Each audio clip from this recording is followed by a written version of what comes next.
Welcome to short part. आज हम बात करने वाले हैं लेटेस्ट जॉब अपॉर्चुनिटी के बारे में जो कि आ चुका है सेल यानी steel Authority of India.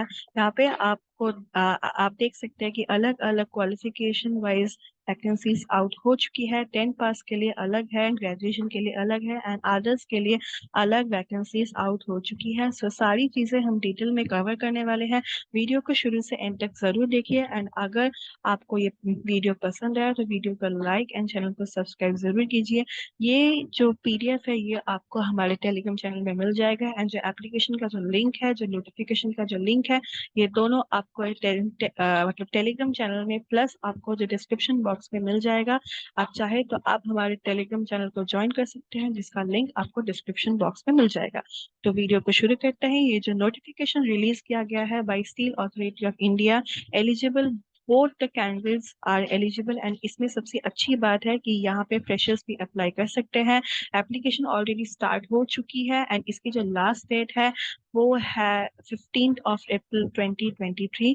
Both male and female candidates are eligible and ये है एडवर्टाइज मतलब जो नोटिफिकेशन है उसका एडवर्टाइजमेंट नंबर है ये, या आप यहाँ से देख सकते हैं। एंड यहाँ पे हम बात करने वाले हैं वैकेंसी वाइज जो पे स्केल रहने वाली है उसकी।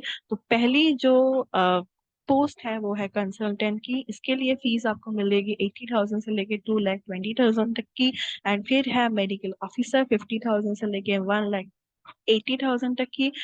फिर है असिस्टेंट मैनेजर सेफ्टी जिसके लिए भी 50,000 से लेके 1,80,000 तक की आपकी सैलरी है रहने वाली है। फिर है मैनेजमेंट ट्रेनी टेक्निकल एनवायरनमेंट जिसमें भी आपकी सैलरी रहने वाली है 50,000 से लेके 1,80,000 तक की। फिर है आपका ऑपरेटर कम टेक्नीशियन जिसमें आपकी सैलरी होने वाली है 26,600 से लेके 38,920 तक की। फिर है माइनिंग फोरमैन जिसमें भी आपकी सैलरी सेम रहने वाली है 26,600 से लेके 38,920 तक की। फिर है सर्वेयर की पोस्ट जिसमें भी आपकी सैलरी सेम रहने वाली है। फिर है माइनिंग में जिसमें आपकी सैलरी रहने वाली है 25,070 से लेके 35,070 तक की। फिर है अटेंडेंट कम टेक्नीशियन ट्रेनिंग HMV जिसमें भी आपकी सैलरी 25,070 से लेके 35,070 की रहने वाली है। फिर है अटेंडेंट कम टेक्नीशियन ट्रेनिंग इलेक्ट्रिशियन जिसमें भी आपकी सैलरी सेम रहने वाली है एंड माइनिंग सीडर में भी आपकी सैलरी सेम रहने वाली है। फिर है पोस्ट वाइज एलिजिबिलिटी की। तो कंसल्टेंट के लिए आपकी पीजी की डिग्री मतलब पोस्ट ग्रेजुएट की डिग्री प्लस, नहीं तो आपने अगर DNB किया है इन रेलिवेंट डिसिप्लिन किसी यूनिवर्सिटी से या इंस्टीट्यूट से तो आप एलिजिबल हैं। मेडिकल ऑफिसर के लिए MBBS के कैंडिडेट्स एलिजिबल है। असिस्टेंट मैनेजर सेफ्टी के लिए भी MBBS के कैंडिडेट्स एलिजिबल है। फिर है मैनेजमेंट ट्रेनी टेक्निकल एनवायरनमेंट जिसमें आपने अगर BE या BTech किया है full time in any branch किसी रिकॉग्नाइज यूनिवर्सिटी से या इंस्टीट्यूशन से तो आप इसके लिए एलिजिबल है। फिर है ऑपरेटर कम टेक्नीशियन जिसमें अगर आपने क्लास 10 किया है मतलब 10 पास के जो कैंडिडेट्स है with 3 year full time diploma in engineering तो आप एलिजिबल है। माइनिंग फोरमैन के लिए भी सेम है एंड जो सर्वेयर की जो पोस्ट है उसमें भी आपने अगर 10 पास किया है with 3 years full time diploma in mining और diploma in mining mine survey तो आप एलिजिबल है। माइनिंग मेट के लिए भी matriculation with valid mining mate certificate of competency important है। तो आप अगर आपके पास ये सर्टिफिकेट है क्लास 10 पास के साथ तो आप इसके लिए एलिजिबल है। फिर आता है अटेंडेंट कम टेक्नीशियन ट्रेनी HMV जिसमें भी आपने अगर मैट्रिकुलेशन किया है विद अगर आपके पास valid heavy motor vehicle driving licence है तो आप इसके लिए इस पोस्ट के लिए एलिजिबल है। एंड फिर आता है अटेंडेंट कम टेक्नीशियन ट्रेनिंग इलेक्ट्रिशियन अगर आप क्लास 10 पास है विद फुल टाइम आपने ITI या NCVT in electrical train in electrician trade अगर आपने किया हुआ है तो आप एलिजिबल है। एंड माइनिंग सीडर के लिए भी आपने अगर क्लास 10 पास किया है किसी रिकॉग्नाइज स्कूल से या इंस्टीट्यूशन से तो आप एलिजिबल है विद माइनिंग सीडर सर्टिफिकेट भी इम्पोर्टेंट है इसके लिए। तो अगर आपकी क्राइटेरिया मिलती है, एलिजिबिलिटी क्राइटेरिया मिलती है तो आप इन वैकेंसीज के लिए ज़रूर अप्लाई कीजिए। फिर जो सिलेक्शन का जो प्रोसेस है उसमें आते हैं। ये जो सिलेक्शन का जो प्रोसेस है आप देख सकते हैं कि CBT एग्जाम मतलब अलग अलग यहाँ पे आपने देखा है कि बहुत सारे अलग अलग पोस्ट है, अलग अलग एजुकेशन क्वालिफिकेशन रिक्वायर्ड है एंड अलग अलग पोस्ट के लिए जो सिलेक्शन का जो प्रोसेस है वो भी काफी अलग है। किसी किसी पोस्ट के लिए आपको सीबीटी एग्जाम देना पड़ेगा, मतलब कंप्यूटर बेस्ड एग्जाम, फिर फिजिकल टेस्ट, फिर मेडिकल टेस्ट, फिर इंटरव्यू। बट किसी किसी पोस्ट के लिए आपको सिर्फ और सिर्फ इंटरव्यू देना पड़ेगा, कोई भी एग्जाम देना रिक्वायर्ड या फिर जरूरी नहीं है। ये आप डिटेल में मतलब जो नोटिफिकेशन है उसमें जाके देख सकते हैं। The procedure can vary from post to post, please check the notification for more clarity.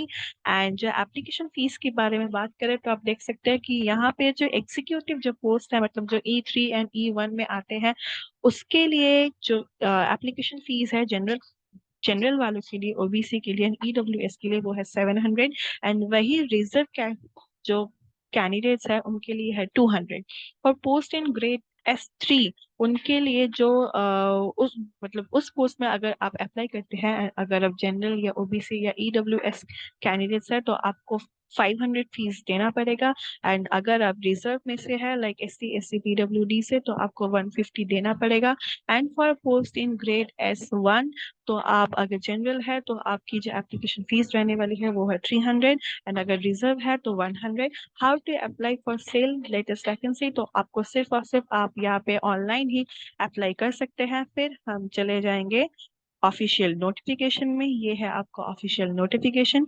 यहाँ पे जाके आप डिटेल्स में देख सकते हैं। यहाँ पे आप देख सकते हैं कि जो वैकेंसीज है वो अलग अलग कैटेगरी वाइज डिस्ट्रीब्यूट की गई है। यहाँ पे आप पूरा पढ़ सकते हैं। यहाँ पे जो एजुकेशन जो क्वालिफिकेशन है उसके बारे में भी डिटेल में यहाँ पे लिखा गया है। अपर एज लिमिट भी दिया गया है, अलग अलग कैटेगरी के लिए अलग अलग अपर एज लिमिट है। किसी के लिए 28 ईयर्स, किसी के लिए 41 ईयर्स, एंड किसी किसी में आपका एक्सपीरियंस भी रिक्वायर्ड है।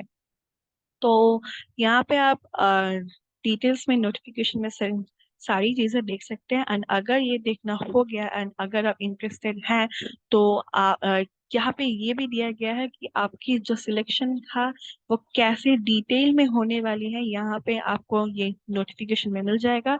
एंड अगर आप इंटरेस्टेड हैं तो इनके इस वेबसाइट पे जाके एप्लीकेशन लिंक में जाके आप अपने आप को पहले आपको रजिस्टर करना पड़ेगा। तो आप इस पे क्लिक करेंगे तो जो रजिस्ट्रेशन का जो प्रोसेस है वो बहुत इजी है। आपको एक login password and captcha and select plan करना पड़ेगा एंड सबमिट करना पड़ेगा, तो आपकी रजिस्ट्रेशन हो जाएगी, फिर आप अप्लाई कर सकते हैं। तो ये जो प्रोसेस है एंड ये जो वैकेंसी है वो बहुत ही अच्छी है। तो अगर आप इंटरेस्टेड है तो इसके लिए जरूर अप्लाई कीजिए। आज के लिए बस इतना ही। Thank you so much.